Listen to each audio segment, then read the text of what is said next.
Selamat pagi dan salam sehat untuk kita semua. Bagaimana kabar kalian hari ini? Semoga kalian semua dalam keadaan sehat ya. Di awal kegiatan belajar kita pada hari ini, Ibu mau mengucapkan selamat untuk peserta didik baru kelas 7 dimanapun kalian berada. Lebih khususnya lagi, selamat untuk peserta didik baru kelas 7 SMP Negeri 2 Indah Selatan tahun pelajaran 2021-2022. Selamat berjumpa ya anak-anak. Saat ini kalian sudah berada di kelas 7 SMP. Ada banyak sekali hal-hal menarik yang akan kalian pelajari. Salah satunya adalah pelajaran IPA. Untuk materi pertama, kita akan belajar tentang objek IPA dan pengamatannya. Kita sudah ketahui bersama, IPA itu singkatan dari ilmu pengetahuan alam. Jadi, IPA adalah ilmu yang mempelajari segala sesuatu yang ada di sekitar kita. Nah, di sekitar kita ada apa saja ya?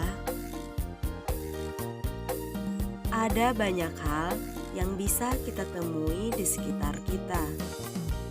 Ada makhluk hidup seperti manusia, hewan, dan tumbuhan, termasuk makhluk yang sangat kecil seperti virus dan bakteri.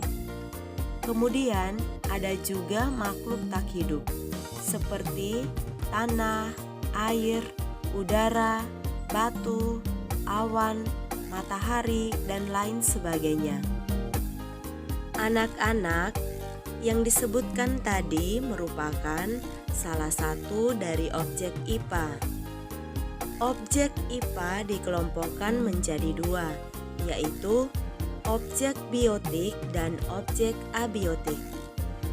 Objek biotik merupakan objek yang terdiri dari makhluk hidup, sedangkan objek abiotik merupakan objek yang terdiri dari makhluk tak hidup.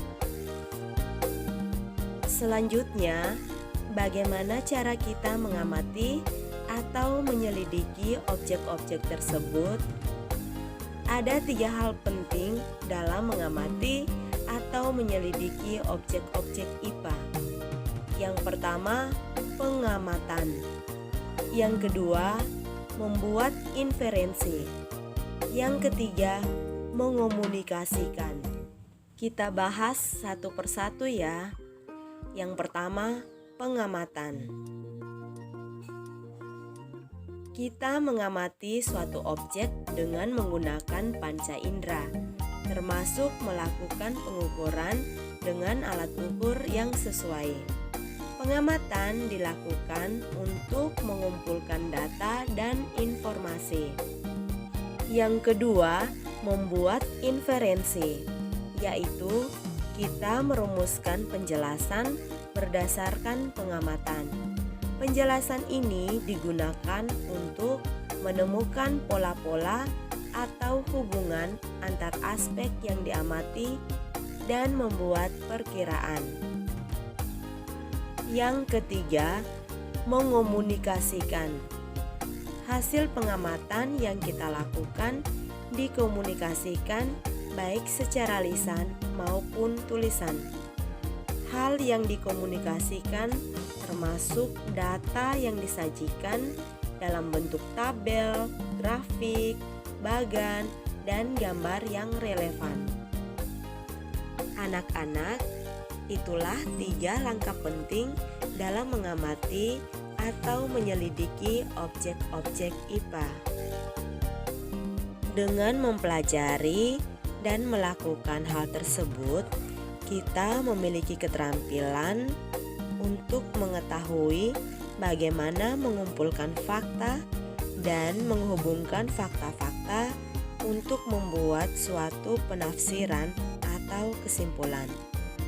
Keterampilan ini juga merupakan keterampilan belajar sepanjang hayat yang dapat digunakan bukan saja untuk mempelajari berbagai macam ilmu, tetapi juga dapat digunakan dalam kehidupan sehari-hari. Nah, anak-anak, pelajaran IPA itu sangat menarik kan? Jadi, belajar IPA banyak manfaatnya.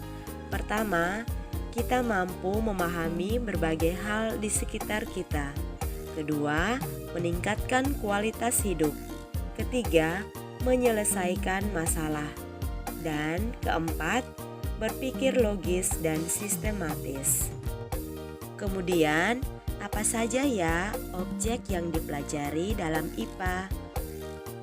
Anak-anak, objek yang dipelajari dalam IPA meliputi seluruh benda di alam dengan segala interaksinya untuk dipelajari pola-pola keteraturannya.